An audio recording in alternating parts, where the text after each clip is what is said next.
Magandang araw po at mabuhay. Welcome to Aprons and Pots Kitchen.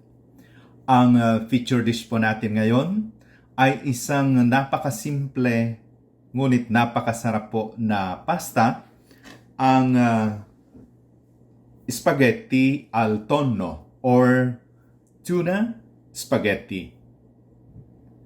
Kung bago po kayo sa aming channel, please like, subscribe, and click the bell button sa baba upang kayo po ay ma-notify kung sakali man po may mga bago kaming videos.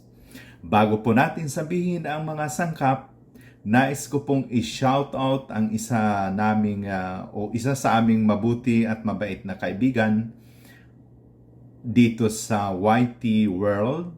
Walang iba po kundi ang Di Maanos in Australia. Ang atin pong mga sangkap ay ang mga sumusunod. Dried spaghetti po.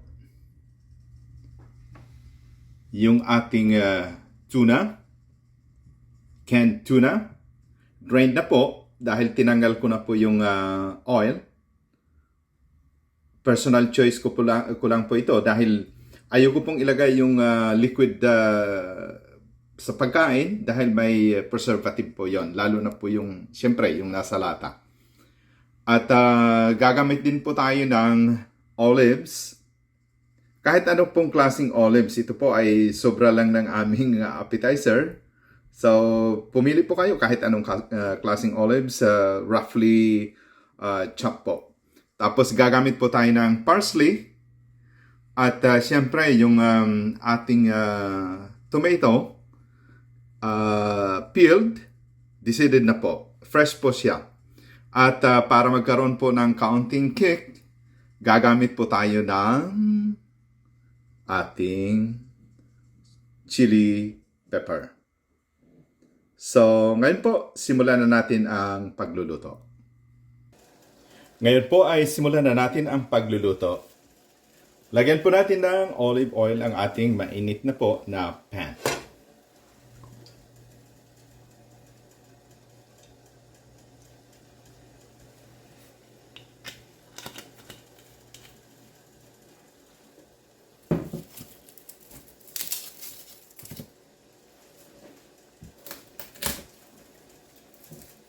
Ilagay po natin ang garlic na may balat pa po.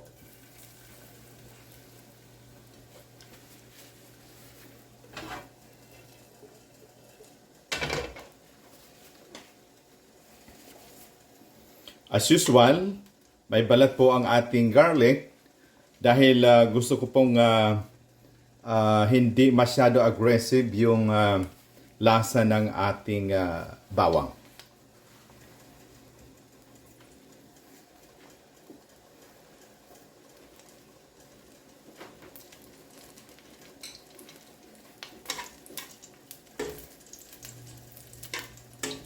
Lagay po natin ang tomato.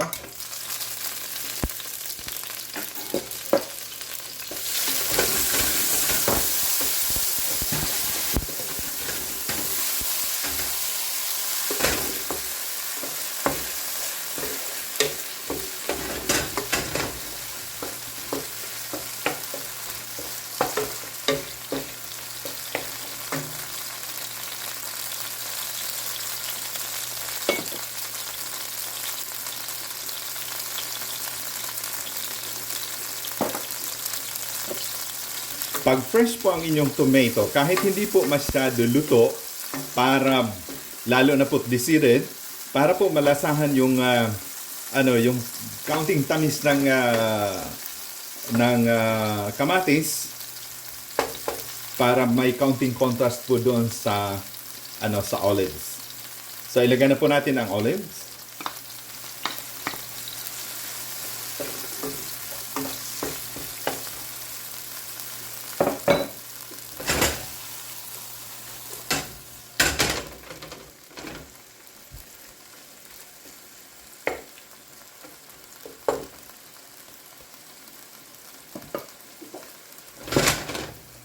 At ilagay na po natin ang ating tuna.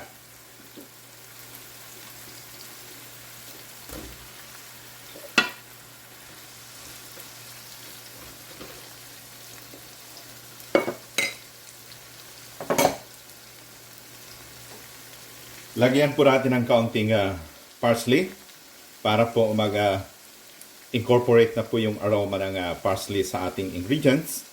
Sikapin lang po natin na huwag masunog ang ating parsley.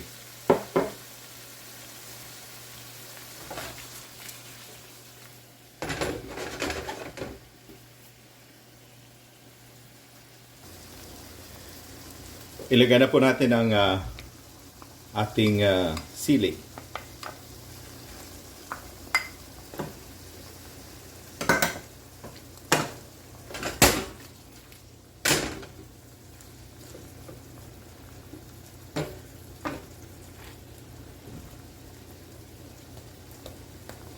Okay po, kumukulo na po ang ating tubig.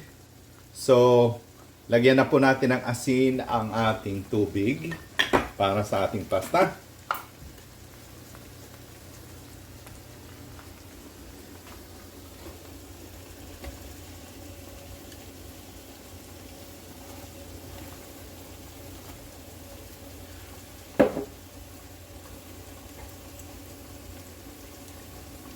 At ilagay na po natin ang pasta.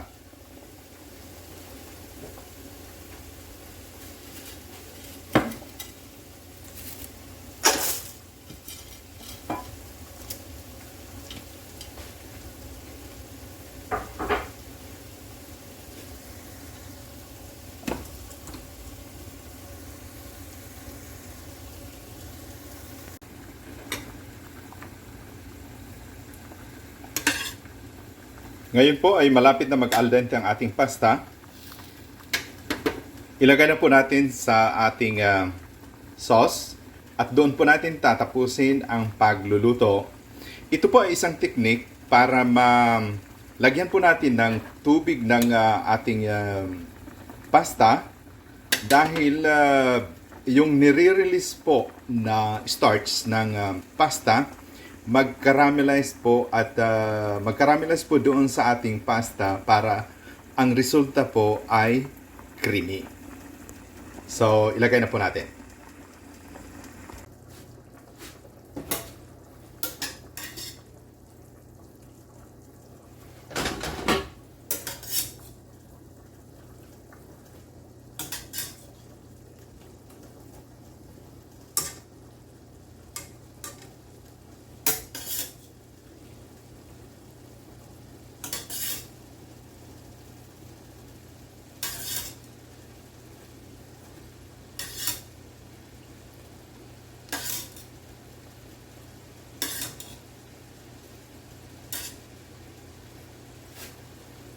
Ngayon po, tanggalin na natin ang ating bawang.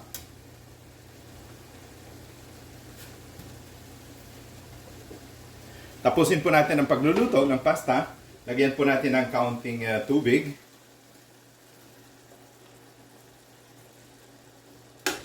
Para po medyo creamy ang ating pasta.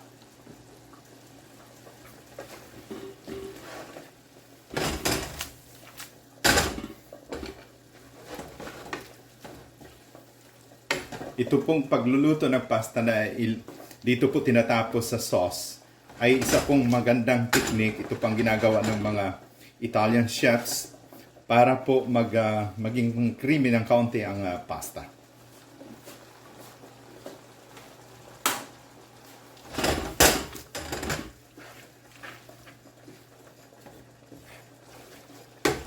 Lagyan po natin ng kaunting parsley.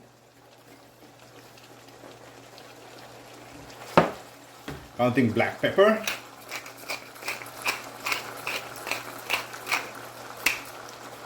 Freshly grated.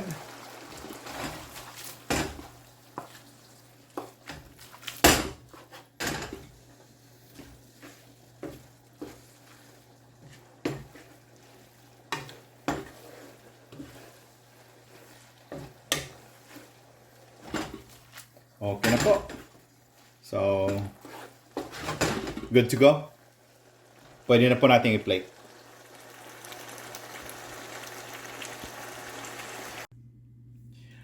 Ngayon po ay i-plate na natin.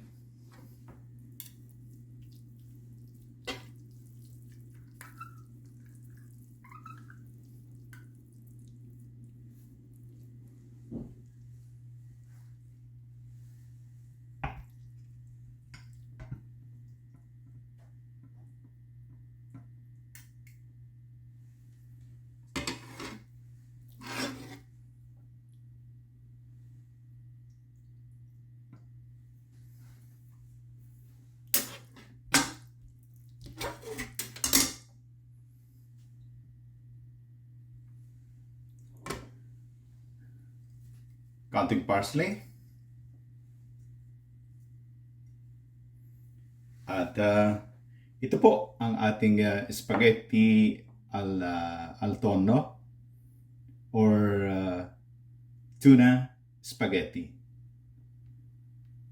Buon appetito at mabuhay!